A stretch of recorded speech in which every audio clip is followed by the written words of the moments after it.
once again. Thank you all for joining us. This is Nuance. We'll be speaking of identity politics and its effect on voters on this primary day here in New York State. Of course, I'm Mike Scala for Nuance, joined by Jay Carter, also known as Timid, the hip-hop artist in the chair of BLM Tokyo. What's going on with you, Jay? A little tired this morning. Sometimes creativity grabs you, and next thing you know, it's 2 a.m. Yeah, So, I know the feeling. yeah, I you saw know how that something goes. online that triggered me in a positive way. It was a comment on a post about, I think it was about the idea of open source albums or letting the fans in on the creative process of tinkering with albums before they're released, or I guess maybe they come out in beta like some software does or what have you. And as In opposed, beta. yeah, like as opposed to dropping an album and saying this is the finished product, putting out a version of it and asking the fans, asking people what they think, and then kind of working on it collaboratively together and improving it as time goes on. I think Kanye tinkered with that idea at one point. But there was a comment on there that said that in today's world, one of the biggest skills an artist can have is knowing when to stop working on something. And Hmm. this is a different world now where the technology is such that it's easier, or it's at least more tempting, to continue to tinker with things, right? It's so much more convenient to go back and let me just change this, let me just change this, let me fix this, let me fix this. And you could do that forever.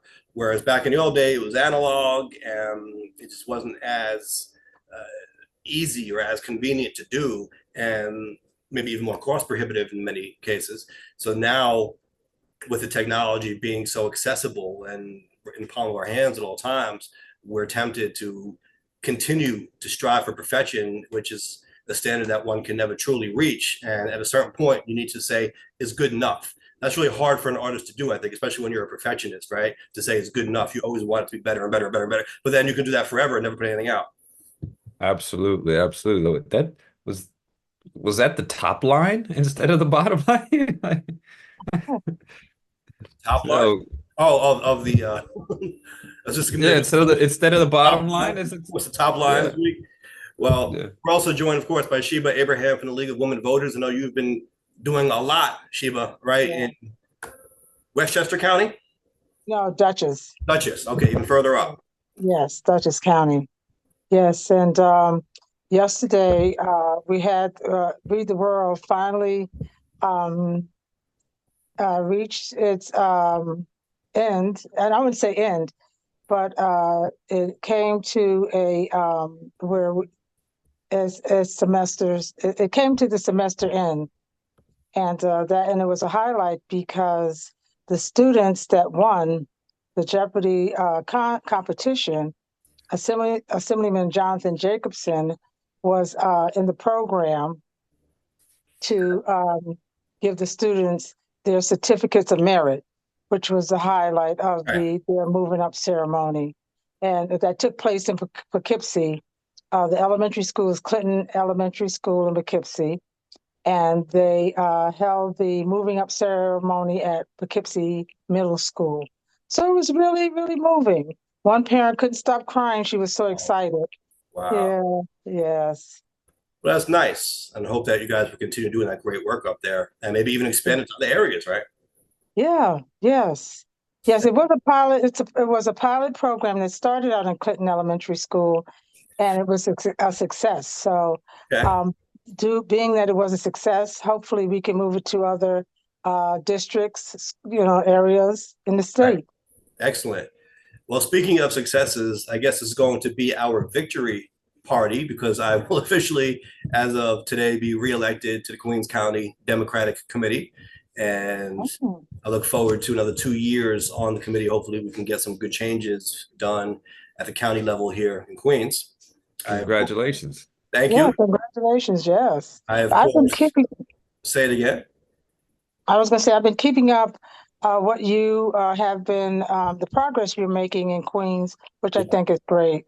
Yeah, yeah, no, appreciate that. I ran for county committee the first time on my own in 2020 during the pandemic and served a 2 year term. I mentioned previously, this is the first time now that the party put my name on their petitions. And so It's a re-election for me, but it's also the first time I'm being elected with the party or on their petition. They're the candidates. And so that was a token of, I think, them reaching out to me and recognizing my worth, right? We mentioned how we came up. Jay was there from the start. We came up on our own independently, didn't ask for any favors, didn't ask for any permissions. We just said, we're going to run to make a difference in the community.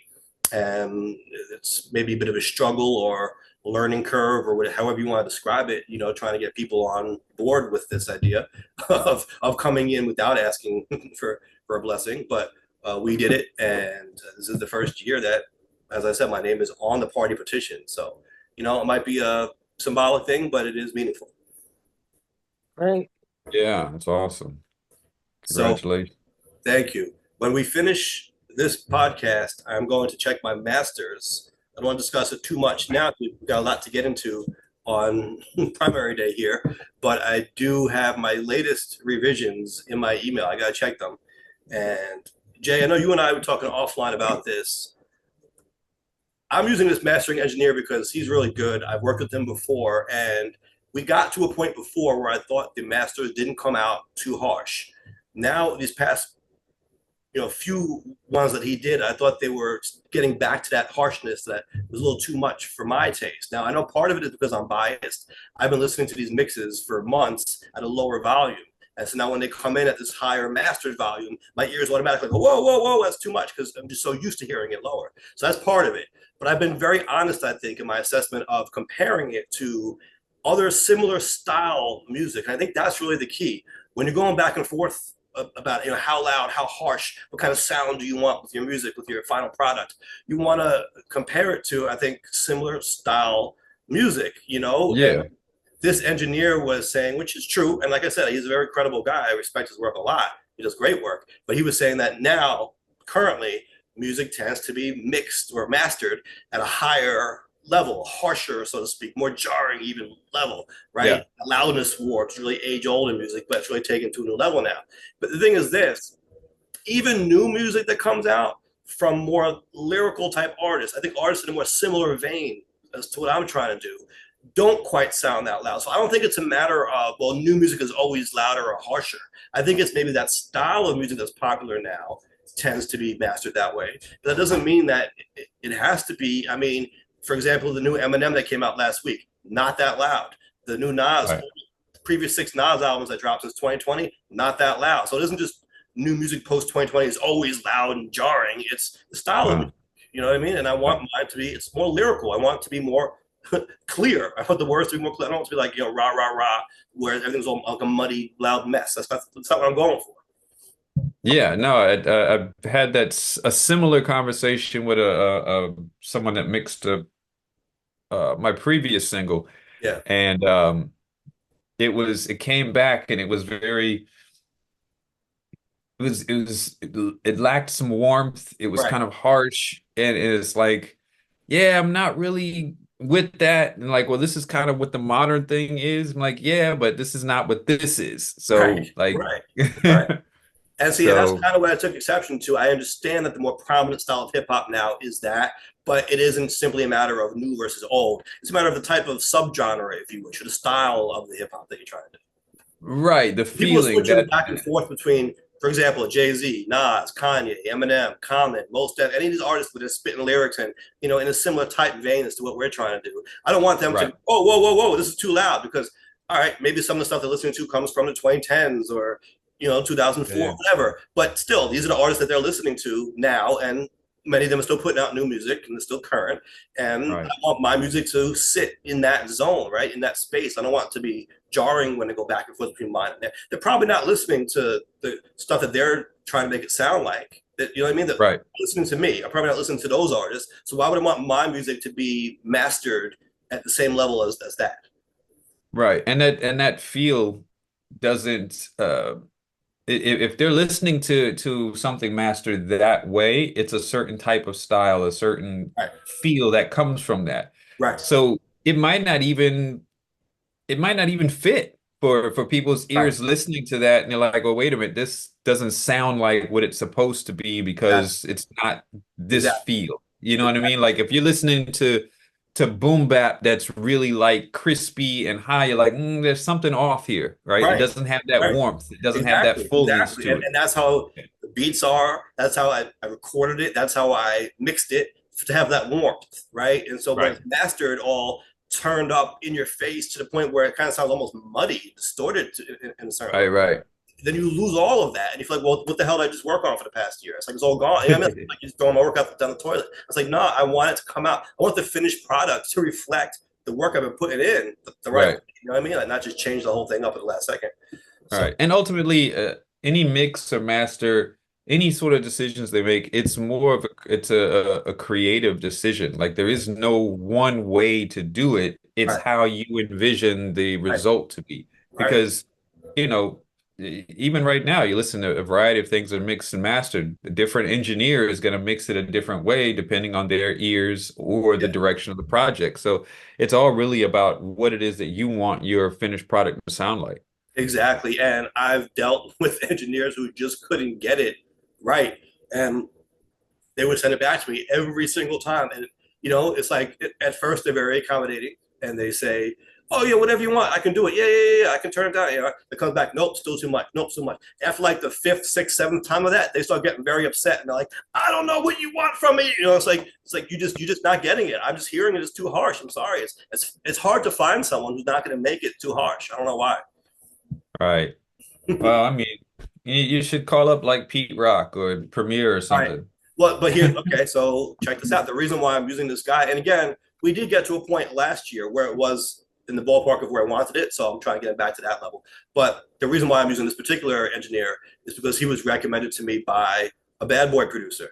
And I really liked those late 90s bad boy Right. albums in terms of the sound quality, the engineering. They were warm, they weren't pushed too harshly. Again, Right. different era, yes. Music back then generally wasn't quite as loud as it is now. I get that. But that's kind of the aesthetic I'm aiming for in terms of the warmth, right? I don't want that too harsh, distorted sound. I want that more warm, smooth, lyrical style. So even Right. the Jay-Z American Gangster album, I know this is like very audiophile because a lot of people are not going to get where we're coming from with this. That one Jay-Z album to me has the best sound because it's the smoothest sound. It's mastered and engineered in a way that makes it less harsh and easier on the ears. But he worked with the bad boy producers on that. Those engineers were the Yeah. same who were doing the Puffy and the Biggie albums in the 90s. And so that's why you get that type of sound, right? That's kind of what I was aiming for sound wise. So Right. that's why I did get that engineer, and I do think we'll get there, but it is frustrating. I know he sent me an email like, I made this last one less harsh, as you say, like you know what I mean? Like let's see, let's see, we'll see after we sign off here. I'll get back to it. I'll let you guys know next week what I discovered. Yeah. Sheba, when's your next single dropping? I guess next year. I have to hang out with you and Mike more often. Next year Yeah, I'll drop it. yeah, you will. Right, We're right. both fun. Well, I wanted to get into this. I don't know. Well, you know what? Okay, here's the transition. Here's the latest single from the from the party. This was the mailer that dropped. All right, that I got. Now New today is label primary music. day in New York, and depending on where you live in the state, you may have a lot going on or not so much going on. Here in this part of town, there wasn't a whole lot. There was two judge elections happening, which is still important, right? And really, if you want to know who the most hardcore voters are, take a look at who votes in a judge-only election, right? Because they're probably going to be out in every election. So I, of course, voted, but I got this mailer advertising these judge candidates, and I, believe it or not, like them. So I don't want people to take this as a criticism of the candidates, but I do have a question about the mailer. I Uh-oh. want to get your opinions on this. So here is the mailer. Can you read that? Our courts should look like us, right? Right. They're not like us. They're not Yeah, like I us. thought about the Kendrick song too. But here are the candidates, and Cassandra Johnson I've actually met a few times recently. She's really gotten herself out there, and had lunch with her in Albany. It's to the point now where she probably couldn't be a judge on one of my cases because if you know the person personally, you're supposed to recuse yourself. I think she would recuse herself now because we've met and we've established a pretty good rapport between us. So she is running for surrogate court judge. I of course voted for her, and then there are two candidates running for civil court judge. But the theme of this is that these are not white candidates, right?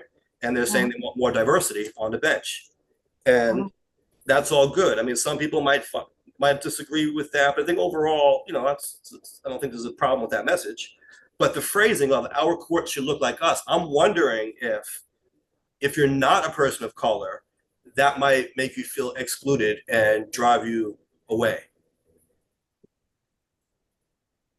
I can see where that could be misconstrued, or I could see how some might take that talking point, and that's what you get some of the far right latching on to. Like basically, they're trying to erase us or say that this is, you know, we're all bad or whatnot. But at the same time, I think we're still in that overwhelming majority where the court looks like one specific group, Right. regardless of how many different groups there are in the country.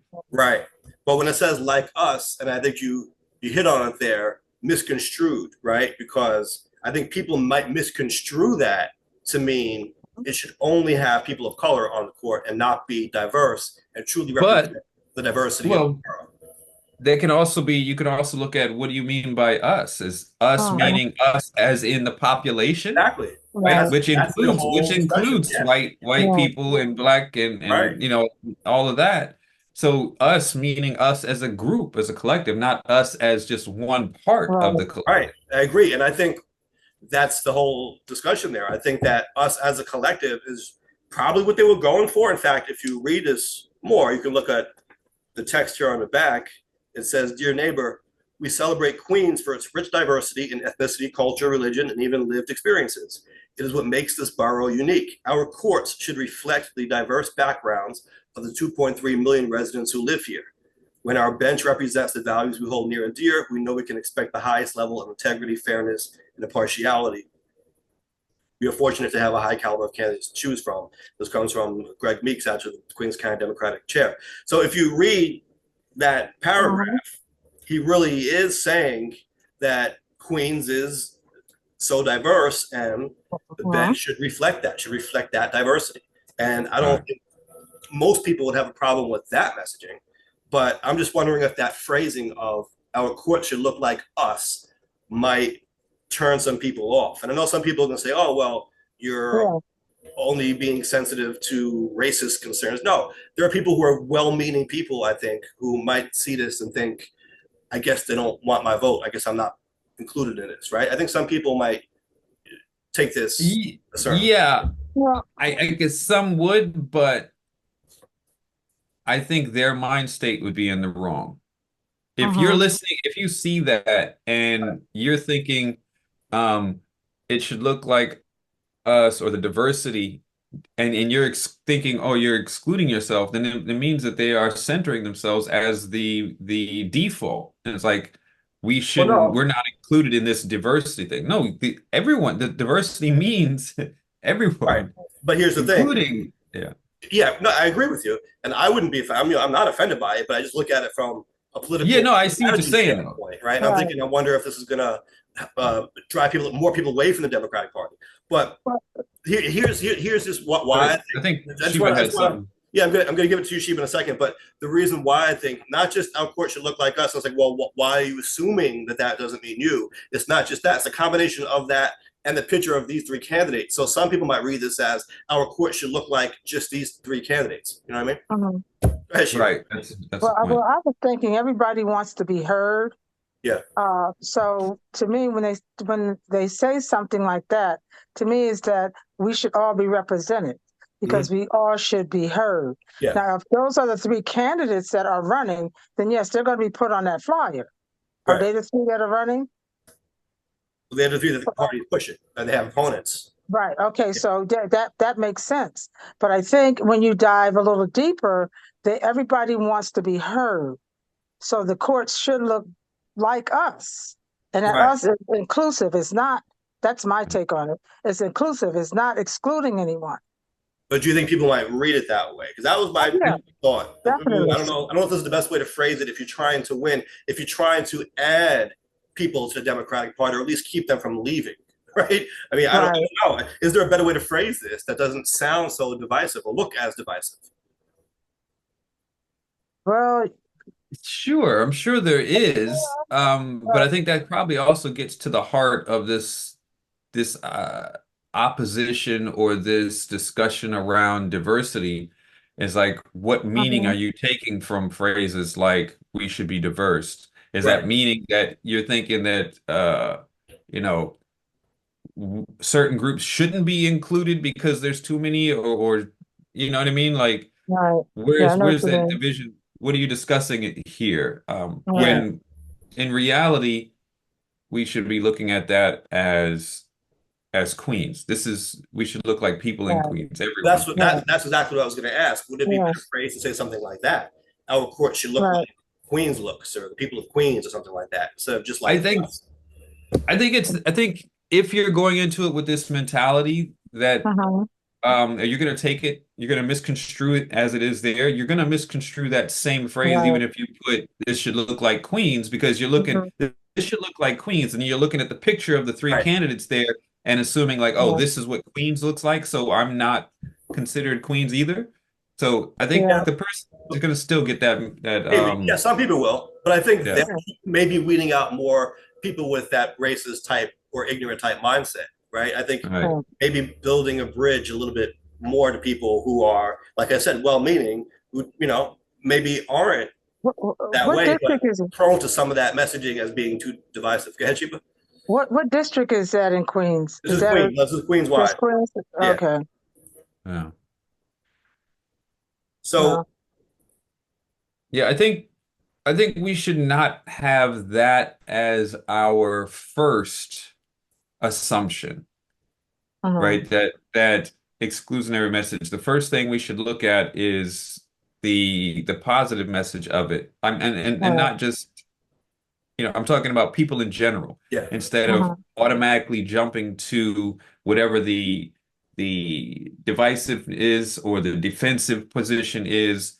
Look for Right. what they're trying to say in the positive or the affirmative, and default to that first yeah, before going to All right. yeah. Yeah, I think that's this good divisive advice, one. really, in all contexts. But again, I'm Uh-huh. thinking of it from a political strategy standpoint, political science standpoint, and just knowing human nature, knowing psychology, right? I think a lot of people are going to look at this. Our court should look like us. Well, I don't look like that, so I guess I'm being left out of this. And I don't. Right, I just wonder if this kind of thing is driving people away from the Democratic Party. They say Democrats are great at losing, but bad at winning. Those aren't two good combinations, right? If you're going to be great at losing, right. you shouldn't be bad at winning. But is this a reason So why? Is this an example of the Democratic Party subtracting and not adding? Right? Maybe they should be adding and not subtracting. Um, I don't know. Again, I certainly agree with the message of diversity. I also, and this is tough because it's a judicial election. I also am sympathetic to this idea that why are we not putting merit first? If some people are going to look at this and say, if all you're pushing here is diversity, does that mean that these candidates aren't as good? Why can't they get elected on their own merit? But they're judicial Yeah. candidates, so they can't really talk about, for example, what they want to achieve on a bench or what their views are. It's very hard to run as a judge. It's very awkward. I think we've talked uh-huh. about this Right. before. We have Uh-huh. judge elections. People elect judges here in New York, but they can't really talk about much but their backgrounds. And so what Right. Right. I mean, they could on? put a message But like that, experience matters or something like right. that, you know. Right. You But would say those something, judges, Shiva?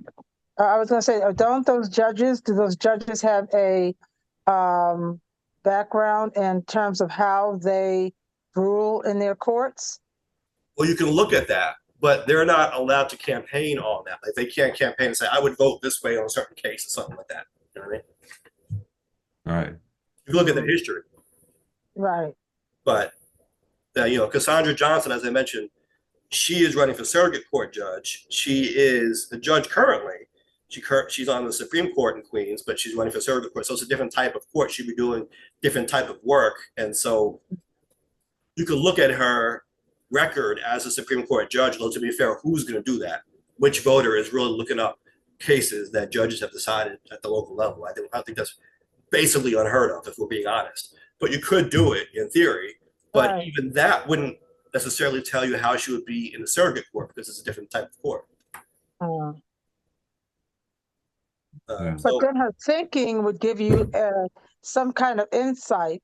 That's what I'm saying. it could, It right? could give you some insight on how she would perform Sure. in that surrogate court. The kind of That's person my she is point. in general, Right. kind of judge she is. Yeah. Yes. But again, who's doing that? Have you ever heard of someone who actually looked up a judge's record? And again, we're not talking about someone being appointed to the U.S. Supreme Court here. We're talking about someone running Right. for judge in Queens County. Has Oh, someone done yeah. that, gone online and start reading case decisions that they've written? I've never heard of anyone doing that. And I'm an attorney. I don't think people are aware of any of the names of the judges that are on the ballots when they come across, Right. for the most part. I think, All right. you know, it's kind of an afterthought to just vote for the judge or some of these local positions because they just don't get the kind of press that the bigger elections Sure. get. Sure. So, Now, the larger story here, I think, is that I mentioned this mailer came from the party, right? Greg Meeks, the chair of the party. This is the mainstream, the establishment, if you wish, of the Democratic Party. right. In fact, if you look at the bottom, it talks about who's endorsing all of these candidates, right? Meeks, Donovan Richards, Leroy Comrie, Jessica Ramos, okay? Vivian Cook, Jeff Aubrey, Andrew Hevesy, David Weprin, Catalina Cruz, Stephen Raga. So it's got all these incumbent elected officials in Queens who are backing them. They are running against the, I guess you would call it left wing or the more progressive wing of the Democratic Party. The candidates that they're running against typically tend to run on that type of platform more, right? So it's kind of a case of the mainstream or the establishment wing of the party co-opting the messaging of the far left, because usually the far left is more associated with we need more diversity, right? They should look like us. This is more the mainstream of the party, maybe taking a page out of their book or trying to appeal to the same kind of folks that messaging appeals to. So they're almost using their opponent's strategy against them. Mm. And that's kind of the irony of this. I'm not sure if any of the candidates running are white. So they're kind of pulling on heartstrings here, right? I know one of them is Wendy Lee, obviously an Asian judge. I'm not sure who all of the candidates are, but obviously this doesn't mention the opposition. It just says we need more who look like us. But I know at least some of the opposition also are people of color. So it's not, yeah. So, I mean, again, like, us can be taken in different ways. Us as in the people of Queens, us as in those people on the flyer, us as in whatever group or agenda that that sect is trying to push or represent. Look like us, though, it says. Yeah. Yeah. And in fact, we should verify this because they not like us. They not like us. Think it's inspired by the Kendrick song? Probably not. But you never know. I probably not, because they probably would have put "They Not Like Us" on there. Imagine that. Imagine that was what it came. I mean, I would probably respect it a little bit more. I would at least find it funny. I mean, I wouldn't be surprised. I mean, it's the song right now, so I wouldn't be surprised. So I heard that in LA, they're playing that song every hour on the hour. I would not be surprised. Apparently, Kendrick's recent pop-up concert, he played that song 5 times that night. He performed it. So I'm just online right now. I'm looking at the New York City Civil Court, Queens County Democratic election. So make sure this is the right one. Yeah, June 25th, 2024. The Democratic candidates are Amish Doshi, Glenda Hernandez, Julie Milner, and Sharifa Nasser Queller. You can vote for 2 of them, right? There are 2 seats available. And so the 2 candidates for that seat or for that race that the party is pushing are Queller and Doshi. So the other 2 candidates running are Hernandez and Milner. It looks like Julie Milner is a white lady. Glenda Hernandez, I don't see a picture of her here, but probably Latino. So there is that. I guess you can say it's a message not to vote for the white lady, but I don't really think it's about the opposition. I think it's about these candidates represent diversity and you should vote for them because they are diverse. Maybe it's a little bit of sleight of hand happening here. Maybe they want you to think that all of the opposition is white, male. I don't know, but it's framed as vote for people who look like us, and here they are. Yeah, I guess it depends on how you take it. Which, I mean, I guess that's the whole point of the discussion on that. Right. So, what about the larger discussion? And I'm going to look up for the sake of completion here, Cassandra Johnson, because she's running for surrogate court judge. Who else is running for that? But what do you think of the larger discussion about identity politics? We want that to be our poll question of the week. But do you think that whether we agree with the messaging or not is having the effect of turning voters away from the Democratic Party? I don't know about whether it's turning voters away from the Democratic Party or not, but I don't think that we could ignore that some of the backlash and the rise of certain talking points isn't affected in some way by it. Yeah, I mean, I'm thinking more voters, I guess, maybe in the middle. You might call them swing voters, or ones who are susceptible to voting either way, right? They're not solidly in one camp or another. Right. Looking for a political home. I just wonder if certain people feel like they're being excluded, or if the focus isn't on bread and butter issues as much as it should be, and it's just too much of a focus on what they would consider identity politics. A lot of people feel, yeah, there are definitely a big contingent. I think a lot of the right wing especially is partly fueled by that feeling, right? They're trying to take away, oh, we can't say Christmas anymore, or they're taking away our history, or what is it? They're teaching our children to hate themselves. Like, it's all about this. They're fueled by a lot of that. Right. But and on the flip side, not saying that it's not a good thing to push for. I'm saying that will also motivate the people on that side to take action in opposition. So pushing that, you got to be ready for that opposition, because that's going to prompt them to get off the bench. We got to get off the bench too. Yeah. And some of those concerns are overblown. Of course, they're always used to serve political agendas, but some of them are also valid, right? I mean, there is certainly a case of, or more than one case of, things going too far and driving people away.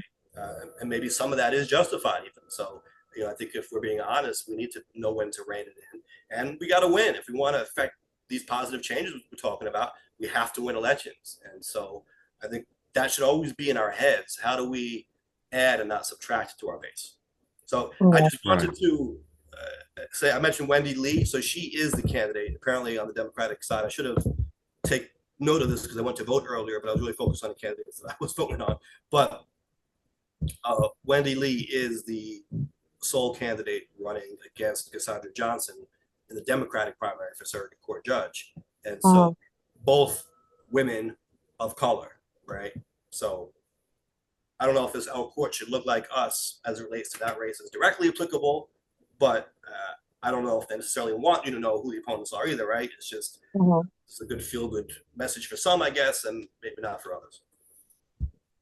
Right. So, all right. So why don't we ask the people what they think, both about this, if they received it, and this is a very specific thing, so we won't make this the official poll question. But if you're watching this, let us know if you are a voter in Queens, Democratic primary voter in Queens, and you received this particular mailer. What was your reaction to it? Did it make you feel like it was divisive, excluding certain people? Did you agree with it, but think that it was phrased in an awkward way or in a way that could turn people off? Were you personally offended by it? Do you think it was great to see? Did you look at who the opponents were? Because we just had to look it up now to see how directly applicable this is in this particular case. What was your reaction to it? So I'm interested in that. But for the poll question of the week, I wanted to get a general view from people out there about identity politics, and in particular, if they feel it's driving people away from the Democratic Party. Because I do hear from people, and here's the thing also I want to say, I've knocked on a ton of doors around here, right? And I do get that fairly often, that the Democrats focus too much on identity politics. You could take that any number of ways. Yes, some people might be more conservative minded. Some people you might even say are bigots who say that. Okay, some people, but we can't write off everyone who says that as that, because these are people who have voted Democrat maybe their whole life, but now all of a sudden they feel like too much of a focus is put on that as opposed to the bread and butter issues. And so the poll question of the week is, do you believe that identity politics is pushing people away from the Democratic Party? Hmm. Shiva, what do you think about that generally? I haven't given it much thought because I wasn't aware of the identity politics. Yeah. So really, I hadn't given it much thought. I didn't know people even felt that way. Yeah, well, I've seen these discussions about, for example, the current presidential administration. They'll talk Mhm. about, aside from their achievements on infrastructure and things like that, they do make a big point to talk about the diversity gains that they've made, and they'll say, we've appointed, I don't know, more women of color to the bench than any other administration, things like that. Yeah, Right. yeah. When Joe came out and said when he was picking his running mate, he said, I'm definitely picking a Right, black woman. right. And so, Yeah. as celebrated as that is by some, you also see people say, I don't care about that. I want to know what they're doing to help Right. the Yeah. people, right? Like, what are they actually doing? That, they think that that's tokenism or something, or just symbolic. And there's too much of a focus on that. But what are they actually doing, achieving that's going to make a difference in people's lives? Yeah, that I can see that. That's like it's like sort of like when you go to a doctor and you don't want to know how many degrees he has in fine arts. You want to know if he can do the job, heal you. Right. So in terms of them, in terms of that, I could see where that can be a negative because what is the when you present a person or present yourself in that way. What are you thinking? How is this going to help you? Are you giving us somebody that's worth, or are you giving us someone because we want to be happy with the person? Yeah. And to be fair, it does make a difference in people's lives. Maybe not everyone's life, right? But it does Right. make a difference to see more diversity and more inclusion, right? So we shouldn't act like that does nothing. It's purely symbolic or it's purely tokens. I'm saying some people think of it that way, but I think in reality, it does actually have a positive effect, because people will look at it like, okay, there's more inclusion in the country now. Maybe someone who's young might feel like they can strive to achieve things more than previously thought if they see more people who look like them in these prominent roles, right? So there is positive value in that, right? I think it represents further steps away from the negative history, the beginnings of this country, right? We want to get to a Mhm. more diverse and inclusive place, and we do want our institutions to look more like the people, right? All of the Right. people, which means more diversity. We know it's been disproportionately white, male, straight, Christian, etc. We want Uh-huh. more Uh-huh. inclusion, right? Not less.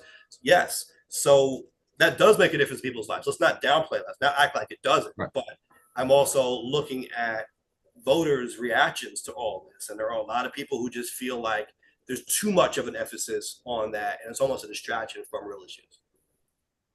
Right. Well, oh, go ahead. I was gonna say I wouldn't downplay it, but what's the purpose behind it? Is it?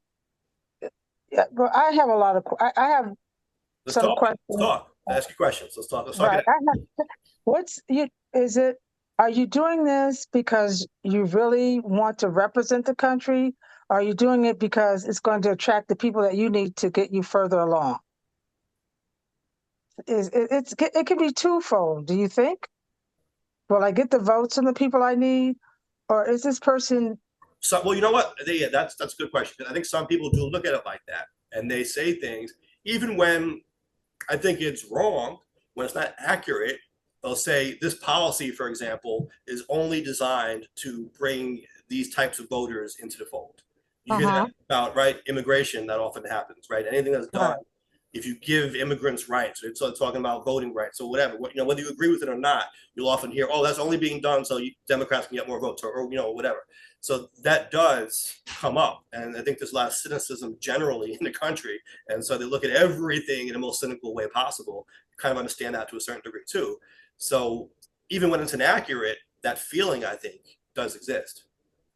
Well, I think if it's done with integrity in your selection and the person, I could see it being a plus What without, else? I mean, I can see them, with what they call the identity politics, as long as you're doing it with some integrity, like the person fits the criteria of what is needed, Right. and that you take that candidate that may be of a different religious background, different ethnic background, as long as they serve the people, that's a plus. Right. And I think that's part of the discussion also. Some people will say, well, it should only be about merit. Who's the most qualified candidate? But I think the nuance or the subtlety that's missing from that is that there are often many qualified candidates. And it's not often the case that you can just rank everyone from best to worst. I mean, there's going to be a lot of people who are essentially tied in terms of their Mhm, qualifications. And then you might want mhm. other factors like, well, is it a more diverse body a positive thing overall, right?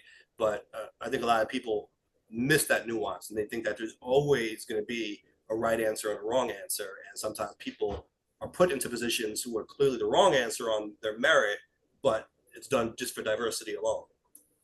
Well, and the inverse is where these questions come up about diversity and trying to actually push more diversity. Yeah. When you have that inverse of people being pushed into position because not because they're diverse, but because they look a certain way.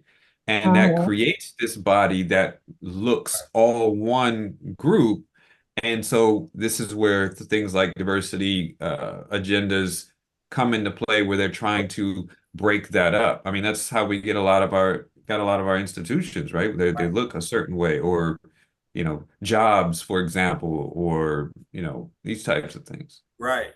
But Mhm. on the topic of merit, we see that a lot when it comes to admissions in schools. And Mhm. I think we've covered here this intentional divide that some are trying to capitalize on when it comes to standardized tests, right? And in particular, Asian Americans are pushing hard to keep the standardized testing because, on average, they tend to do better at it and they feel like they're being left out by losing that. Well, this particular, going back to this, the surrogate's course race is between a black woman and an Asian woman. So I'm wondering what effect this Miller might even have on an Asian voter who gets that. Our court should look like us, vote for Cassandra Johnson. And again, I voted for Cassandra Johnson, but wait a minute, vote for her. If you look at who she's running against, vote for her over Wendy Lee. So when they say like us, are they excluding Asian people too? You know what I mean? Some people might look at it like that as well. Yeah, I mean, Mhm. some people might look at it and look at it through like a lens of tribalism, so to speak, right? This is not like us. Who are you talking to? Who are you referring to? Right. Um, but I think that's part of the bigger discussion as far Mhm. as this idea of diversity and how some people react to diversity. Yeah. But could it be said a different way potentially? Or again, I would say we should probably default to that they're talking about inclusion from the first part, not just one specific group. Right. And it could be that their intention was to speak to one specific group, but if we default to before, to this more general idea, then maybe we'll have less of these of misconstruing messages. Yeah, I agree. That might even be the bottom line, or that could become the bottom line for tonight. But I think, yes, we look at what should happen in terms of how messages should be received, how we should be pushing ourselves even to interpret messages, give people the benefit of the doubt, look at the positive before the negative, yes. But I think we also have to keep in mind how messages do tend to be received, Absolutely. regardless of what how we think people should react, right? If you say something, you can say, well, you should take it this way. Okay, maybe, fair Absolutely. enough. But how are they going to take it, right? That's relevant to the conversation too, especially if you're trying to win an election.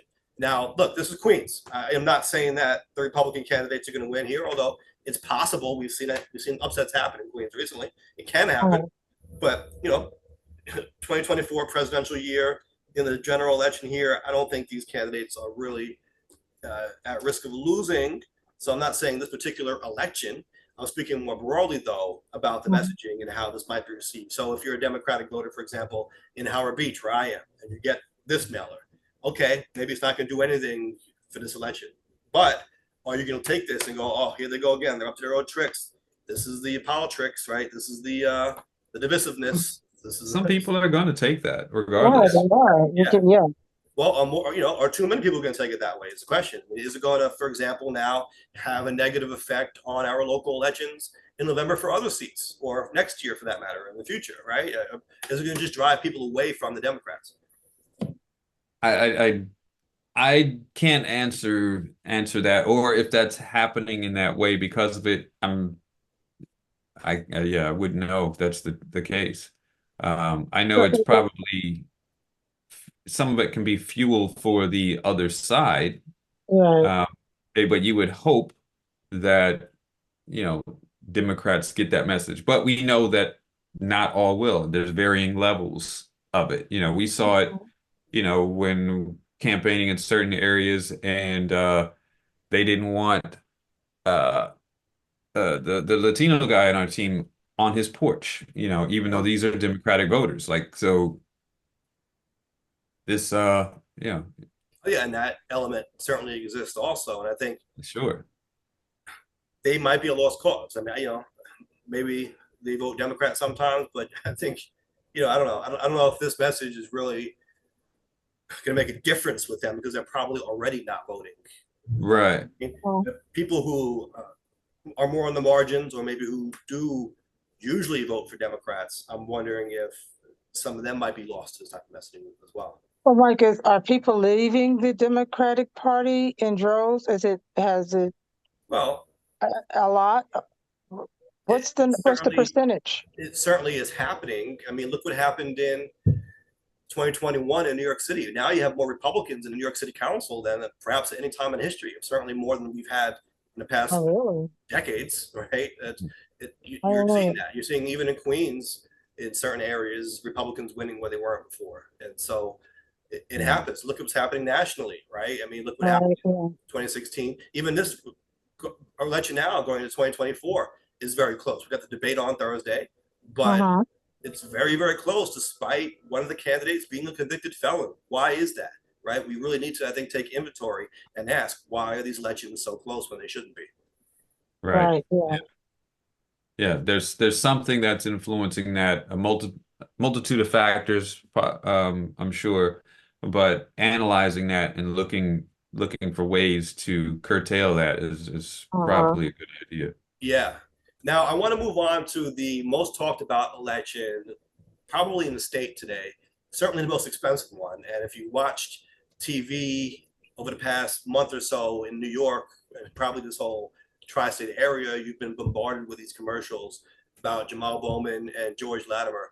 Really Jamal Bowman in particular, because he's got his commercials in favor of him, but somebody attacking him as well, because so much money was poured into going after him. He might be the most talked about person in all of New York now. And whether he wins or loses this election, I think it's going to be a major springboard for him. I mean, if he's not a lawyer, if he was a lawyer, he'd probably get a ton of business coming out of this in America, because you can't go anywhere without hearing that name, right? It's, like I said, the most talked about person in the whole state based on all of these ads, the most expensive House primary in U.S. history, reportedly.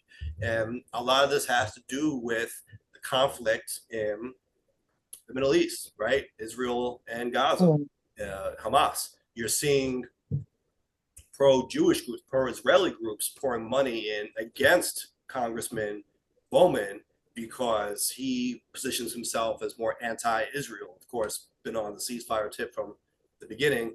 This is a very Jewish district, right, on balance, and he is the incumbent congressman, but his opponent is the current Westchester County executive.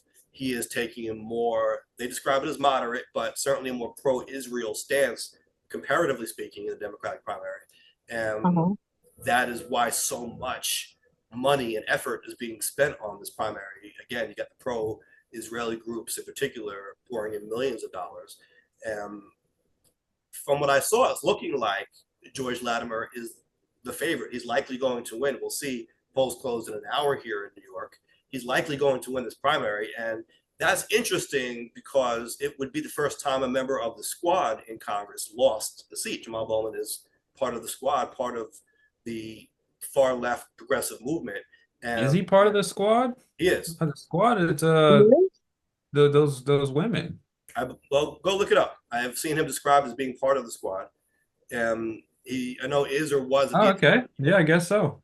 Huh. Yeah.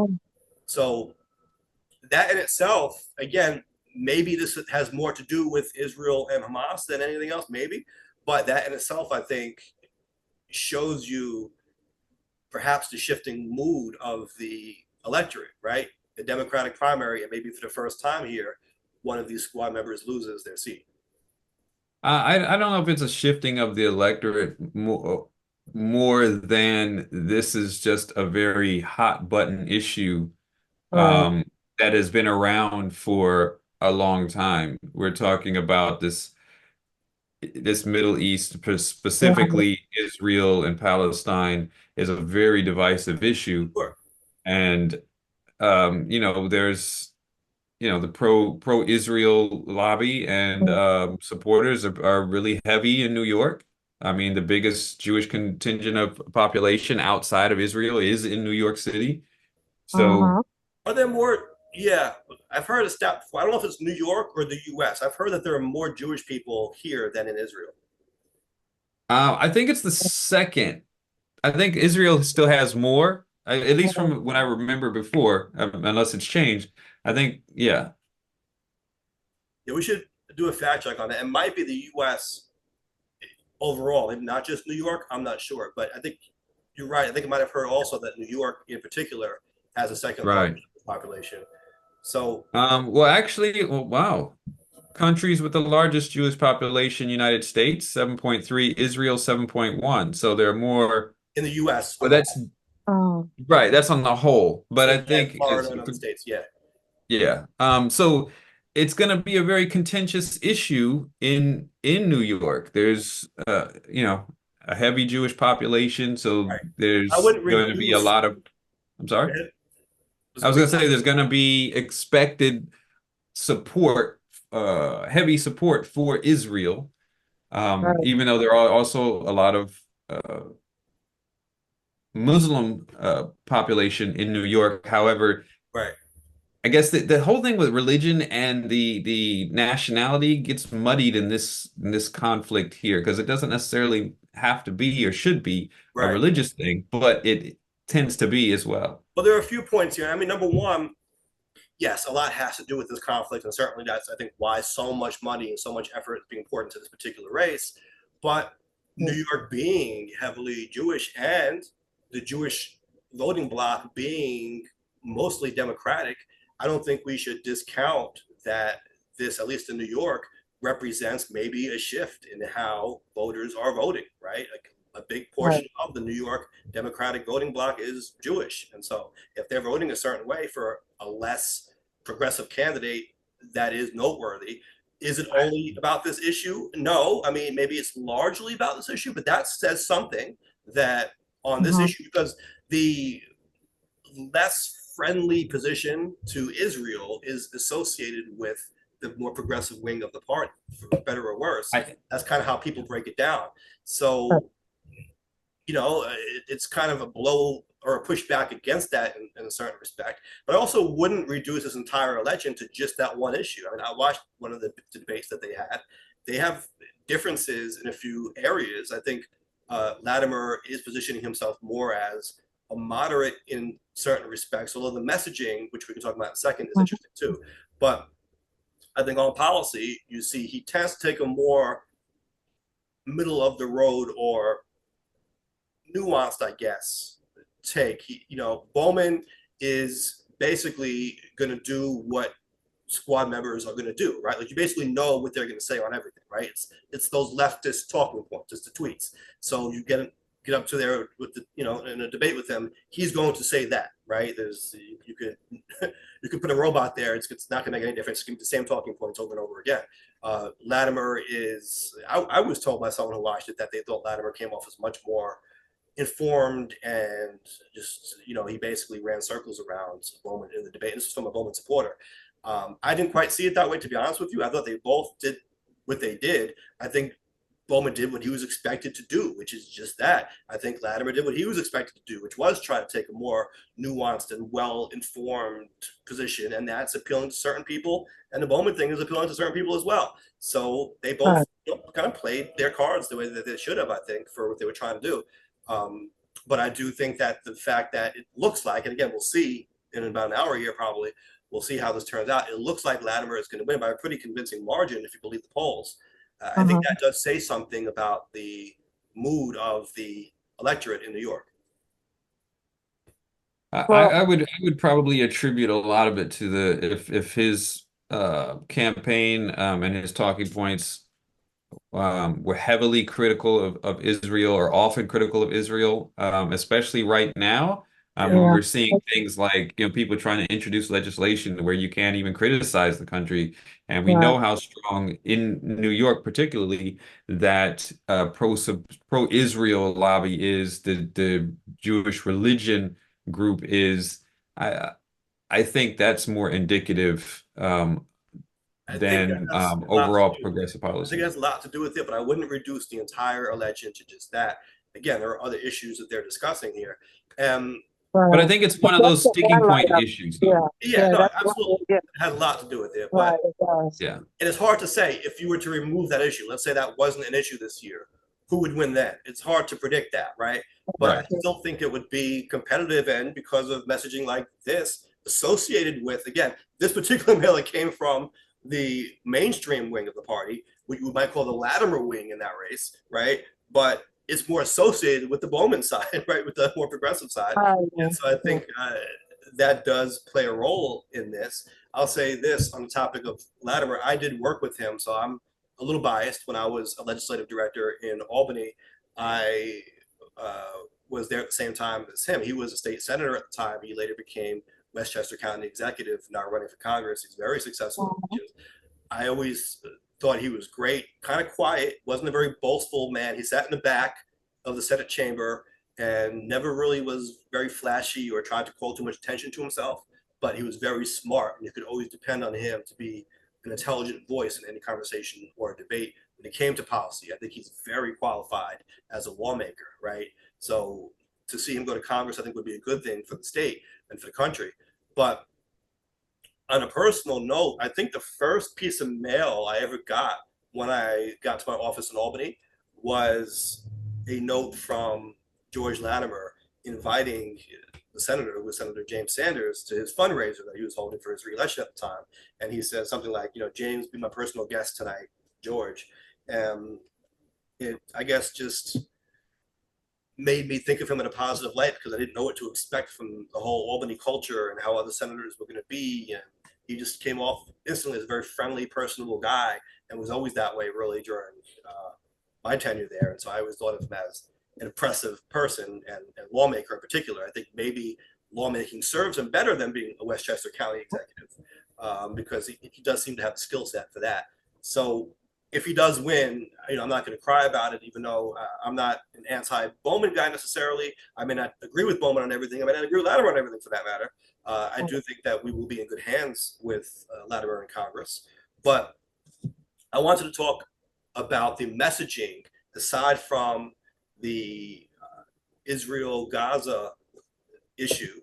In general, the messaging here I thought was interesting from a political science perspective, because if you watch the commercials that were pro Latimer, they were not painting Latimer as the moderate in the race to Bowman's progressive.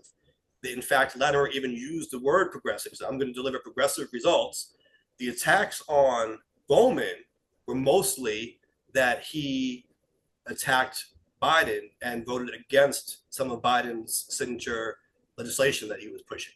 And so it's really kind of interesting, because the reason why he voted against Biden sometimes and why he attacked or was critical of Biden sometimes was because he was actually on the left of Biden, and he was attacking Biden as being too moderate or too centrist on these particular issues.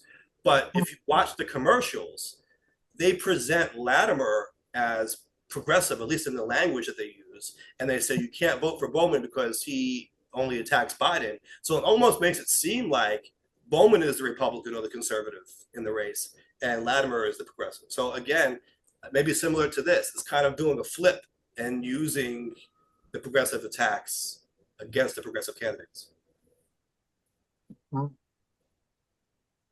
Possibility. I haven't seen any of those commercials, so I'm not aware of how they go. Right. But just or the opposition ones either. But yeah. No, but how I'm characterizing here, because this is right. What I've seen. Latimer said, "I'm going to deliver progressive results." Now he didn't say I am progressive compared to what he said. Right. He's framing himself as someone as progressive, and he's not framing Bowman as too progressive, because someone said that to me. Oh, on the commercials about Bowman saying, "Oh, he's a DSA member, he's a socialist." No, they're saying he's attacking Biden. They're almost making him seem like he's conservative. Well, I think it sounds like. I'm sorry. Go ahead. I was saying that I have seen the commercials, and they have done that. Yeah, I think. Yeah, I mean, it's kind of smart in a way when we're looking at this major showdown between Biden and Trump in November, and this is a huge, you have to pick a side type of situation, and we want to get Biden back in because there's this terrible alternative in Trump, in his narcissism, in the conservatives with Project 2025 and all this type of stuff.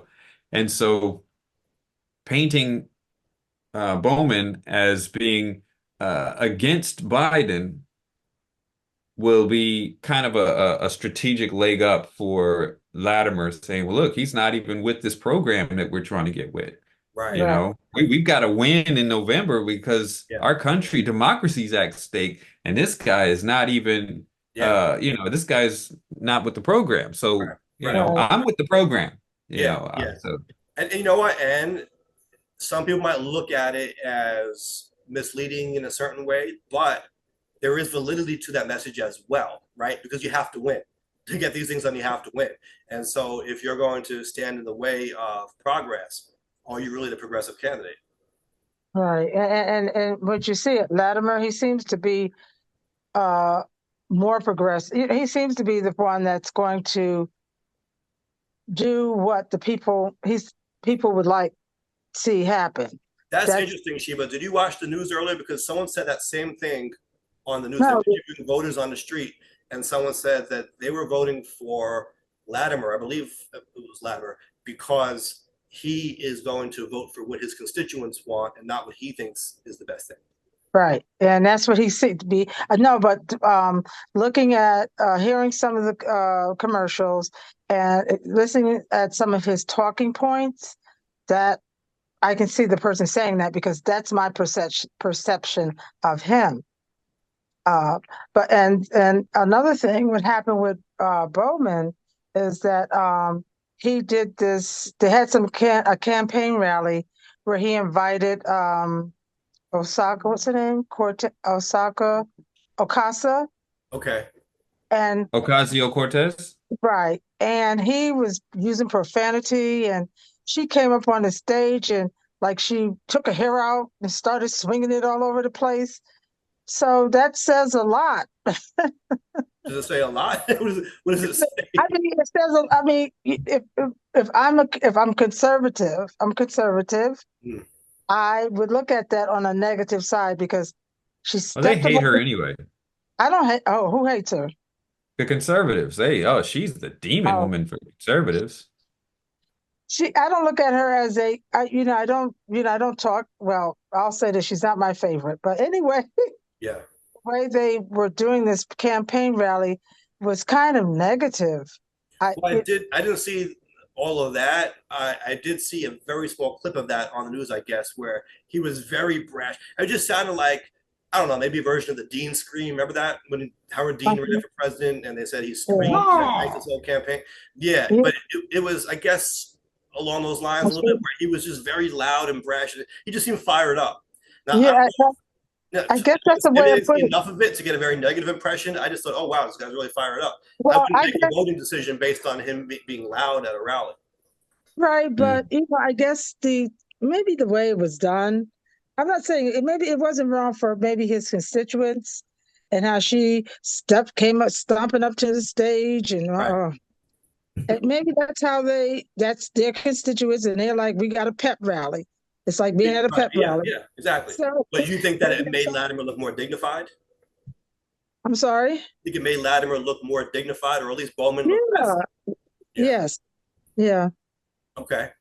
I think that's fair. Look, people are free to look at everything, right? Their style, what they say, how they say it, Yeah. how they present themselves, make a choice, and yeah, it's interesting because Bowman won by defeating an incumbent, and so he had support in this Right. area, right? And Hmm. it's one thing for us to be like, oh well, this district is a certain way. They're more conservative. They're more Jewish. And okay, but he was still able to win that district a few years ago, and something has changed. I think a lot is attributable to the conflict in the Middle East, sure, but Yeah, that's one of those points.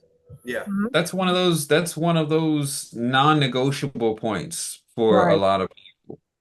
Um, and it doesn't matter what the rest of the platforms are. If you don't support this non-negotiable point, right, okay. then But we're not going voting. forward, then, I mean, it's still worth the conversation because if that's going to be the position, and those squad members apparently don't align with that, is that going to represent a shift? It seems like that may be happening to a certain extent, at least here in New York.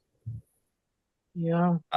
Yeah, I mean, it doesn't, I think it's maybe a shift because of that point, but not a shift because of progressive ideologies that they were Right, able to win on. right. I think there's a distinction there I think that that needs being to be made. associated, I think that brand of politics, that wing of the party, or however you want to describe it, that lane is being associated with that messaging on Israel and Palestine, and is hurting them, at least in these areas. Yeah. You're right. Um, yeah, if it's because of that, like I said, it's one of those, it's one of those issues, like it's either this way or that way. There's no gray for a lot of people. Um, and so, any politician that's going to take that up is going to face that, I think. Right, right. Yeah. All right, well, see what happens. We have under an hour now, so next week we'll be back with results and our And analysis of what happened. right, right. A new official or a Right, reigning champ. that's right. Returning champion, or Yeah. so we had a poll from last week. We can go over in the last few minutes. Yeah, we had a poll from last week. Let me refresh here to get the most recent results. So, a poll last week was talking about the bill that passed the House where it was in a part of the National Defense Authorization Act, and there was a provision in there that would automatically register men ages 18 to 26 for selective service. So right now it is a requirement, but it's not an automatic registration. So men have to take that upon themselves to do that registration. So this would make it automatic. And so the poll was, do you think that males in the United States should be automatically enrolled in selective service upon turning 18? And we had 43% said yes, 57% said no. Okay. So it's a pretty it's closer than I might have expected. Um, because I think the automatic enrollment, I was expecting more no's. Even though no's are the majority, I was expecting a bigger margin Right. here. Right. Yeah. Why did almost half the people, I guess about what, 40% of the people say yes? Were there any interesting comments? Well, we have here, I can't say that. There was an expletive on that. I didn't just mean no, I meant something Okay. no. Okay. Someone said not with the current system. I think that a required national service corps for all young people is an excellent idea, but that's not what we're talking about here. We're talking about young men being registered for the military draft. Some countries do have that national service corps for people. I think I know what South Korea, everyone has to do 2 years in the military regardless. It's forced. So I don't Well, I Israel think has that that as well, that right? but I uh-huh. was listening. Oh, I Israel was has it as listening well. Israel has it as well. Yeah. because I was listening, and as a matter of fact, I was listening to someone on YouTube, and she was saying the difference between the House of Representatives drafting a bill for males 18 to 25, is it? And she said that's the House of Representatives. However, in the Senate, they want to include females as well. Right. Same age, Yeah. um, Right. same age range, but females included in it in the Senate. So since the bill has passed in the House of Representatives, what happens when it goes to the Senate? Is the Senate Will the Senate include females as well, do you think? I don't think it's going to pass the Senate, but if they do include that, it would have to be reconciled. In order for a bill to get to the president's desk, it has to be the same exact version in both houses. And so the House would have to take a revote on that. That's what they want to do. The House would have to vote on that provision. Mm-hmm. And this is a provision, a part of a larger bill, so there's going to be some issues in the bill that just don't resonate with voting members. That's going to, prevent this from getting passed quickly or at all.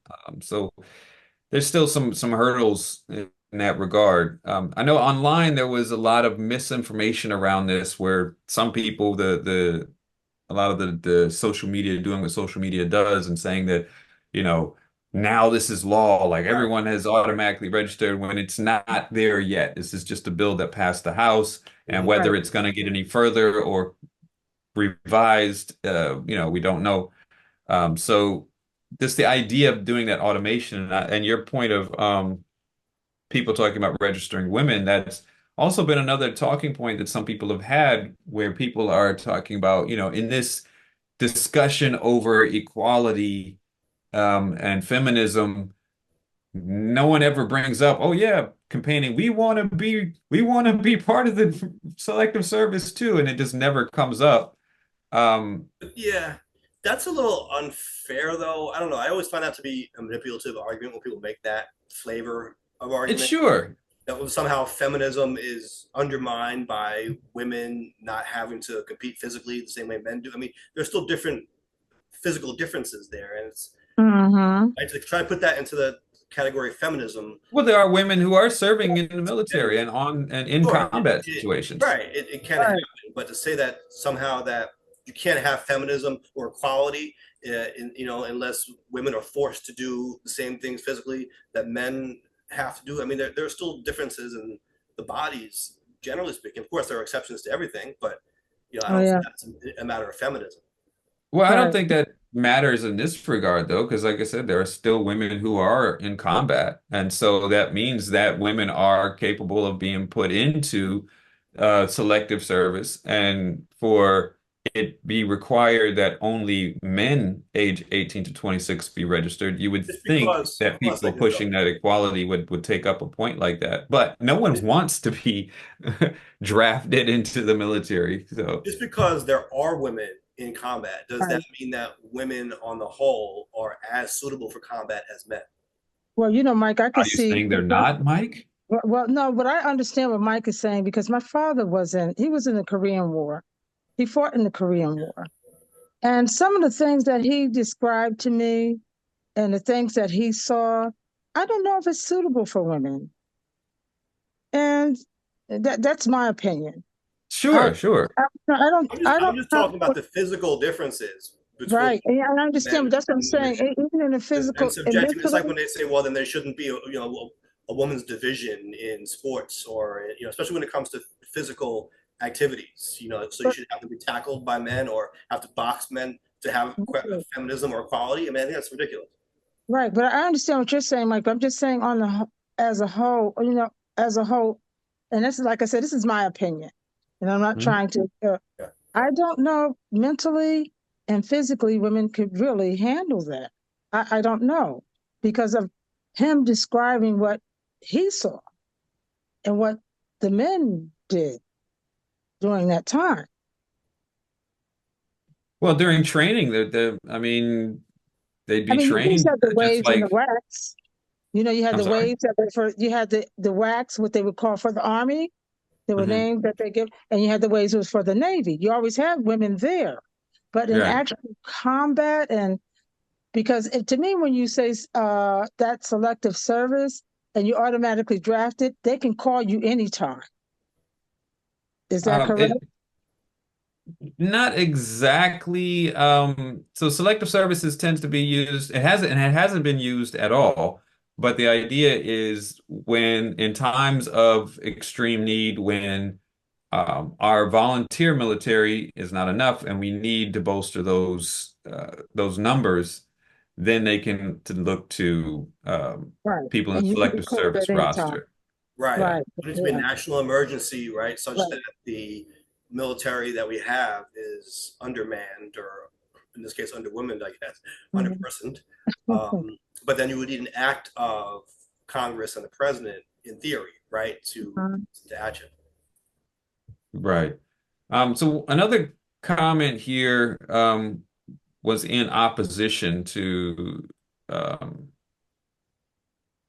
into this and saying that our recent wars are not about national security. But first, our recent wars are not about national security. Secondly, at least in Vietnam, we drafted a huge swath of ignorance, laziness, cowardice, apathy, and whatnot, who soon learned their government was not their friend. So I guess they're against the whole thing. Well, Yeah. is there anyone who is commenting why they voted yes, though? That's really what I'm interested in, because Right. we know why Yeah. people are against it, probably, but why are people for it? Um, well, let's see here. I'm seeing one, yes, but only if females have to register, otherwise no. Um, and there was a couple of comments that mentioned that provision, providing that women are also required to register. Someone did mention that um, a friend of theirs, a Vietnam veteran, they said they would probably say yes because his argument is that draftees help keep the army honest. He also says it was draftees who first brought my lie to light. I don't know what that means. Let me ask Um, you this, though. When people, see, this just rubs me the wrong way. Uh, when people say things like, yes, provided women have to do it too, they're claiming to make these arguments in the name of feminism, but it strikes me that they're actually being anti-feminist by saying things like that. I don't know if they're making it in the way of feminism. How do you mean they're making that argument? Because they're basically saying, well, you wanted equality, right? Well, this is what equality Right. looks like. Ha ha. It's like Yeah. they're saying that, Or huh? or they could be saying that it's not fair that we have to register and you don't. But it seems to me like they're trying to present it as them saying that Right. this is feminism, or at least this is a logical conclusion, or this is where feminism leads, and it really rubs me as being anti-feminist, anti-women. It kind of sounds almost Right. misogynist to hear comments Yeah. like Like You know, like she I wanted don't to be think, I think liberated. some So might. yeah, but I understand what Mike is saying, and that's a subtle way of saying women should stay in their place.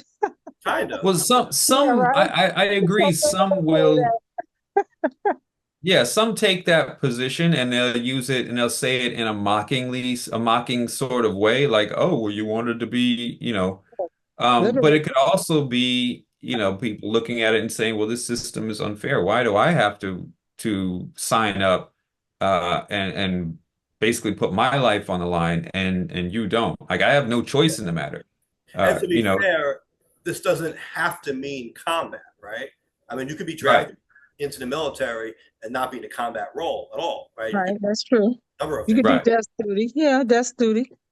all right. Chefs, Um, nurses, yeah, Yeah, all kinds, right? There are all kinds of roles. yeah, Doctors. yeah. Hey, put me on desk duty. I don't need to see combat. But I'm not, yeah, that's let's keep not in for mind me. that the other militaries in the world might not be playing by those same rules. I mean, if we're saying that we're going to have, for argument's sake, 50% men and 50% women going to combat, all Right. right, mhm, well, now you can be up against maybe a country that doesn't play by those rules, and you'll be right. handicapping yourself by doing that. Right. And people have made that argument. Some of them are the ones that are mocking feminism, but they bring up the points that in a lot of cases, physical physical training or PT requirements in the military are less stringent for women, even in the special forces. And I remember when I was I mean, even in school, in school, I was also a member of the Civil Air Patrol, which is an Air Force auxiliary, which is so we had to do PT and there were certain benchmarks we had to meet.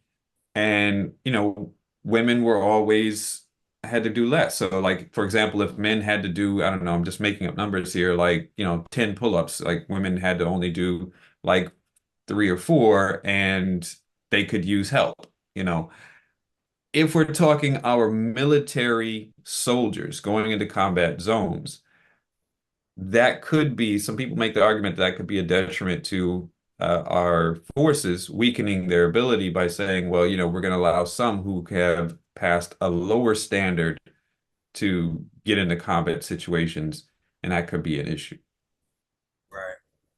Well, I guess this all kind of fits in with the theme of the episode, right? Identity politics, or people's perceptions of that. Doing it too much, too little, just the right amount? Is it even a thing? Is it just a talking point? What are your thoughts on that? So we're interested to hear people's perspectives. Jay, why don't you give us the bottom line this week? I think, yeah, the bottom line on this, if we're talking these identity politics, I think we have to keep in mind that, as you mentioned before, some things can go a little too far, but we also have to remember that there are basis of truth in the needs for some of these things, right? There is a certain population that dominates these different administrations, right? We're looking at most of the CEOs look a certain way, most of the business owners or universities or most of the teachers look a certain way. Elected officials look a certain way, and it's not just the look; it's how they're going to govern and how they're going to think, and the experiences that they can relate to. In regards to the constituents that they're representing. And so having that type of diversity is not just a talking point. There is some real need for that so that we can have that more representative democracy so that people's voices can be heard better. These are still real issues. They may make people uncomfortable, but they have lasting and wide effects. At the same time, we do have to look at, we don't want to just do things for the sake of doing something. There still needs to be some sort of quality control, some sort of real leadership behind that so that we can make the most effective representation and the most effective government we have and still move forward in that in order to form a more perfect union idea. Well said. And if Yeah. you have about half an hour left. So if you're in New York and you're watching this live, let's get your ass to the polls. We want to thank you all for checking us out. Of course, we can be found everywhere podcasts can be heard. So subscribe, Nuance with Scala and Jay Carter. Get those episodes pushed directly to your device, of course, we're on YouTube, where we post the replays as well as shorts. So check that out for clips, Nuance with my Scala and Jay Carter, and live on Facebook every Tuesday, as well as on Instagram. You can hit us up at Nuance Show. So get involved in the conversation. We always want to hear from you. It's how we do strive to have a more perfect union, right? By including as many voices as possible and having real conversation. So thank you all for checking us out. Thank you for your feedback as always. Thank you, Jay. Thank you, Shiva. I'm going to hop off here and get to my masters and hope they sound beautiful and not too harsh. As always, we got work to do. Good night, y'all.